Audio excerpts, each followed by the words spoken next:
Hey, what's going on to YouTube? Today we're taking a look at these Snap Power Guidelight 2s.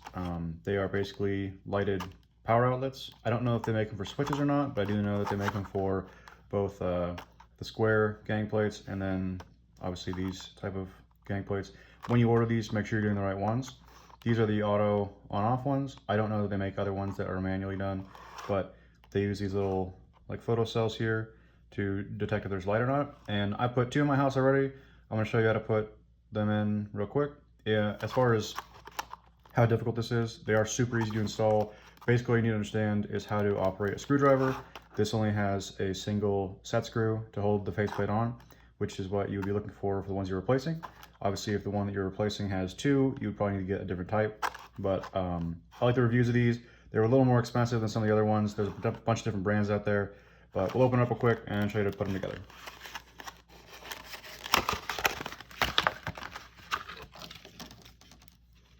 This is a 2-pack. Whoa. Basically, it's just going to use these two little contact tabs and goes into your wall outlet, and then obviously it has a little bit more hardware to it. There's LEDs in the bottom. This has 6 LEDs. I think it provides more than enough light in the bathroom or in the house that I'm in, at night. Obviously at nighttime it's dark. I don't have a lot of lighting like from the street or wherever. So these allow, to have a little pathway. You can see where you're going, not trip over something if there's something in the way. You know where the walls are. Really quick, here's the basic instructions. So you have duplex decor and GFCI ones that have the test and reset buttons. This is just a duplex one. So you're gonna turn off the power. You can test it using a little tester, which I'll show you in a second. You're going to remove the existing cover plate from the outlet. You're going to look in the box to make sure the areas around the screws are clear, basically that they're going to poke in correctly. And then if it is clear, you just press it in place and screw it back on, and then you put your breaker back on. Now there's a little more troubleshooting and stuff, and if you buy these, you might have to go through that. Most of the safety issues you're going to run into are just going to be that you turn the power off and that you don't make contact with the live terminals in any way so you don't get shocked. That's about it. They're really easy to install. All you need is a screwdriver and then obviously some sort of way to test the power or just shut the power off, or be well enough versed with your house that you trust turning the power on or off. But yeah, let's go install them.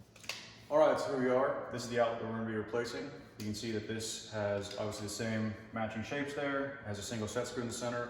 The only tools that we really need are an electrical tester to make sure that this is off, and a screwdriver that's the right size that we can pull these set screws out. So that's it. Installation is super simple. It takes like less than a minute for all of these.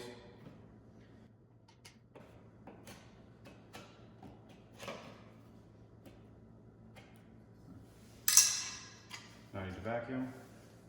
Again, you want to test to make sure that these are off. So, sorry, if you bump them too much, they freak out a little bit. But we know it's off.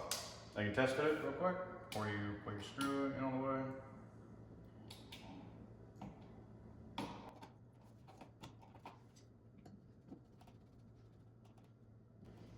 Okay, so now it's on there. That's about how easy the installation is. It has a photo cell on there, so you have to cover it up for it to work and for you to test it out. But as you can see there, it definitely does work. The lighting here right now, it is the daytime.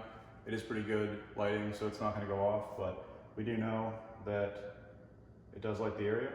I'll show you one that's by the front door. It's a little bit darker during the day, so it's on, and I'll open the door and show you kind of how it fades in and out naturally. And then I'll put in one more over there just to do it, to give you a better idea of how long it takes. But yeah, very simple installation.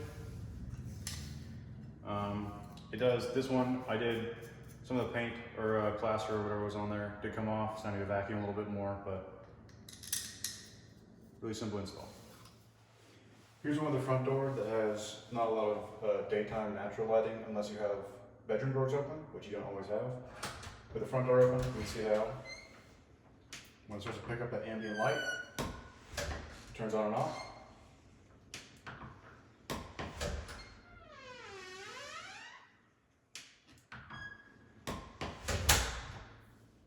So again, the install is super easy. We're just going to remove this faceplate once you've taken the set screw out of the middle. And then we're going to make sure that this is off, safe to operate, and that it has good contact size on both sides. You can see there's nothing to be interfering with it too much. Press this in place. Might have to wiggle it in a little bit. For the most part, it should cooperate.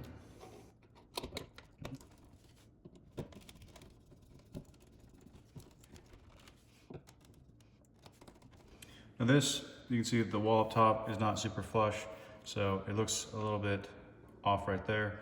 That was already existing based on the way the plate was. These are plastic and they do flex quite a bit, but we'll see if it works. It does. Super simple installs. If you have, the most basic of house skills, you should be able to figure this out for yourself. So that's about the entire video. One thing to be aware of is how much natural ambient light you have during the day. This one right here gets plenty of natural light during the day, so it's not going to be on, won't draw power. There's one in the hallway right here that even with this bedroom door open, it sometimes still is on during the day. It's not drawing a lot of power. LEDs are very efficient light emitting sources, so it's not like it's really going to crank your energy bill, but it is running pretty much full time. As far as the longevity of it is, these have a decent manufacturer warranty, and I wouldn't be too worried about it. They're also not that expensive, but it's just something to consider. Yeah. Cool, thanks for watching. I hope the video helped. I think they're really cool little devices to install at your house if you want to have more pathway lighting at night. Thanks.